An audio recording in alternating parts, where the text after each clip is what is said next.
Welcome बच्चों। आज का टॉपिक जो आपका है वह आपका है संविधान की प्रस्तावना के साथ हम शुरुआत करते हैं। मेरा YouTube channel career achievement target है। अगर आप लोग इस चैनल को सब्सक्राइब नहीं किए होंगे तो जल्द ही सब्सक्राइब कर लें, क्योंकि मेरा आने वाला हर एक वीडियो जो आपका है आप तक सबसे पहले पहुंचे। तो देखिए आपका आज का टॉपिक जो आपका है ना संविधान की प्रस्तावना। संविधान की प्रस्तावना को उद्देशिका भी कहा जाता है। संविधान की प्रस्तावना को उद्देशिका भी कहा जाता है। यहाँ पर देखिए आपको ये चीज बताया गया कि नेहरू द्वारा प्रस्तुत संकल्प जिन्हें संविधान की उद्देशिका में शामिल कर लिया गया। यहाँ पर ये चीज बताया जा रहा है कि प्रस्तावना को हम लोग सबसे पहले समझें कि इसे उद्देशिका भी कहा जाता है। मतलब जो पंडित जवाहरलाल नेहरू द्वारा जो आपका है उद्देश्य, जो आपका प्रस्ताव जो आपका है जो पेश किया गया था, उन उद्देश्य प्रस्ताव को जो आपका है भारत के संविधान में जो आपका है वह आपका है कि क्या बोलते हैं प्रस्तावना के साथ में आपका है कि इसे जोड़ दिया गया है। भारतीय संविधान की प्रस्तावना में हम लोग समझेंगे क्या आता है। जैसे आपका है कि ये थोड़ा लंबा चौड़ा है, लेकिन इसे हम शॉर्ट बनाए हैं, ऊपर का अंतिम का बताए हैं, जिससे संबंधित क्वेश्चन रेलवे से पूछता है।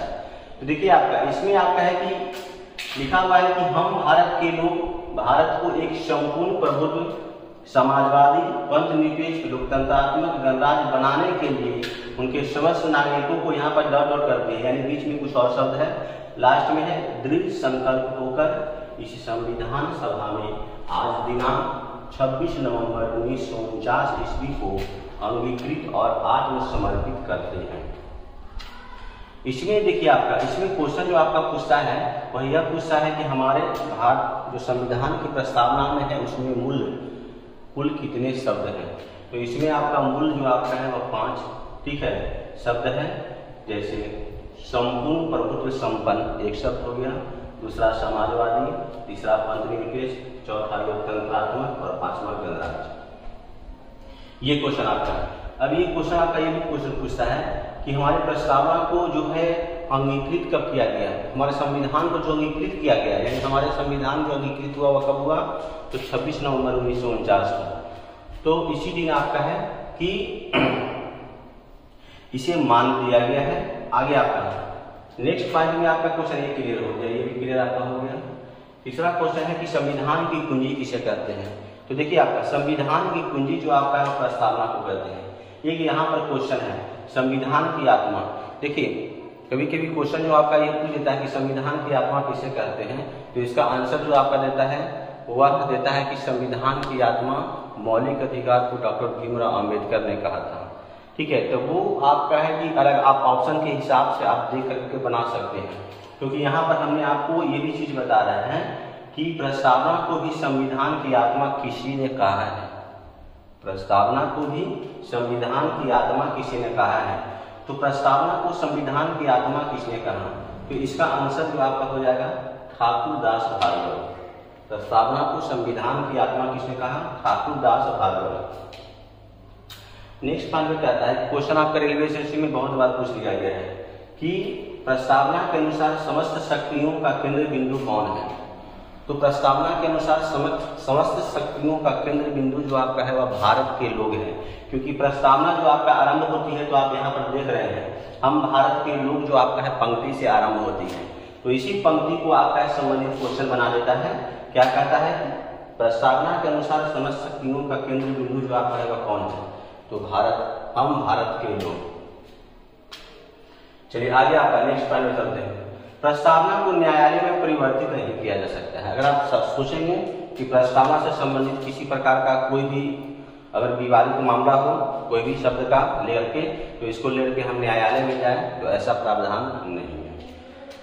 नेक्स्ट पॉइंट आगे आपका है एक क्वेश्चन बनता है कि संविधान की प्रस्तावना में कितने बार संशोधन हुआ है। तो संविधान की प्रस्तावना में मात्र एक बार संशोधन हुआ है, जो कि 1976 में हुआ है, और 42वां संविधान संशोधन, याद रखिएगा। संविधान की प्रस्तावना में मात्र एक बार संशोधन हुआ है, 42वां संविधान संशोधन 1976। देखिए यहाँ पर लाइन आपको दिख दिया गया है कि 42वां संविधान संशोधन द्वारा 1976 में इंदिरा गांधी की सरकार, प्रधानमंत्री इंदिरा गांधी थी, उस समय जो आपका है आपातकाल लगा हुआ था। तो यहाँ पर बता रहा है कि इंदिरा गांधी द्वारा आपातकाल के दौरान समाजवादी पंथ निरपेक्ष और अखंडता को जोड़ा गया। अब ये क्वेश्चन और बन गया। क्या क्वेश्चन बन गया तो इसको समझेंगे।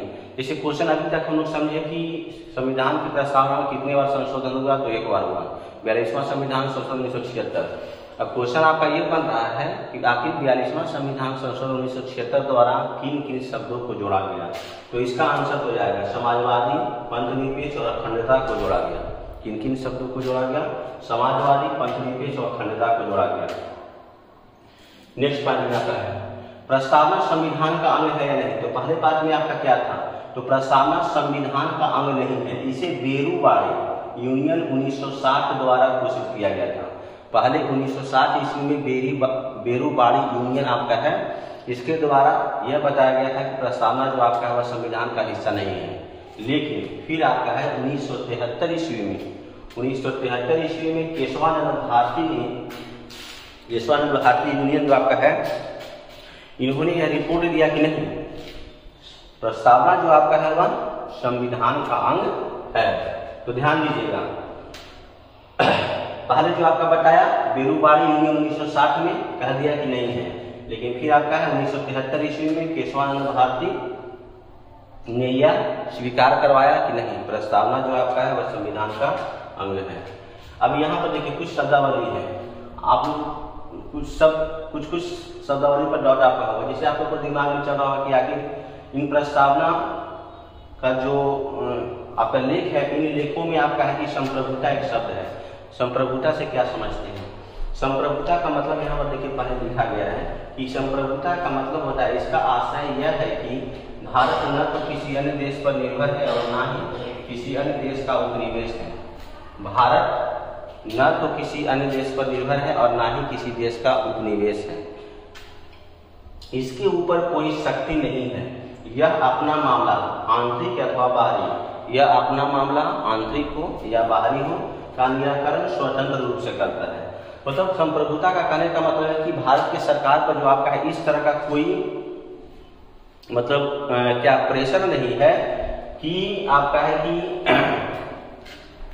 किसी भी मामले को निराकरण करने के लिए किसी से परमिशन लेना पड़े, यह आपका स्वतंत्र रूप से है। इसी को हम लोग बोलते हैं संप्रभुता। आगे आपका गणराज। गणराज का शाब्दिक अर्थ क्या होता है? देखिए, गणराज का आशय है कि भारत का प्रमुख जैसे राष्ट्रपति हो, जैसे प्रधानमंत्री हो, किसी निर्वाचक मंडल द्वारा नियुक्त होकर के आता है। हम लोग देखते हैं कि भारत जो आपका है एक लोकतांत्रिक गणराज्य है। हम लोग इस चीज को कभी कभी पढ़ते होंगे, संविधान के पाठ में आपका यह चीज लिखा गया है कि विश्व का सबसे बड़ा लोकतांत्रिक गणराज्य जो आपका है वह कौन है? तो वह भारत है। इसका मतलब है कि भारत में जो आपका है जो क्या बोलते हैं प्रमुख जो आपका होते हैं वह किसी निर्वाचक मंडल द्वारा प्रत्यक्ष या अप्रत्यक्ष रूप से निर्वाचित हो करके आता है। लेकिन कहीं कहीं आप देखते होंगे कि कहीं का पद आपका प्रमुख शासक का पद जो आपका है वह वंशानुगत होता है। कहीं का जो प्रमुख का जो पद है, जैसे ब्रिटेन की रानी हो या राजा हो, वहां का पद जो आपका है वह वंशानुगत होता है।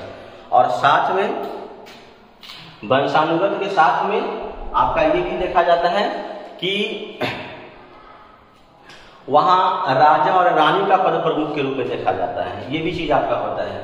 तो यहाँ पर आप लोगों को देखिए ये चीज बताया गया है कि लोकतांत्रिक व्यवस्था जो आपका है वह दो आधार पर बांट दिया गया है। एक आपका राजशाही, जहां पर राजा और रानी की प्रमुखता और साथ में उसका पद जो आपका है वह वंशानुगत होता है। जैसे ब्रिटेन में राजा हो रानी हो, इसका पद वंशानुगत है। ठीक है। दूसरा बात, राजा और रानी का चुनाव जो आपका होता है वह निर्वाचक मंडल द्वारा नहीं होता है। ठीक है। लेकिन भारत में जो आपका है वह किस तरह का लोकतांत्रिक व्यवस्था है? तो यह गणराज्य या गणतंत्र है। इसका मतलब आपका वही चीज होता है कि भारत के जो प्रमुख आपका होते हैं इनका चुनाव जो आपका होता है निर्वाचक मंडल द्वारा आपका होता है, जिसमें आमतौर पर प्रत्यक्ष या अप्रत्यक्ष रूप से जनता की भागीदारी होती है। चलिए, आज के टॉपिक में जो आपका है हम यही समाप्त करते हैं। धन्यवाद।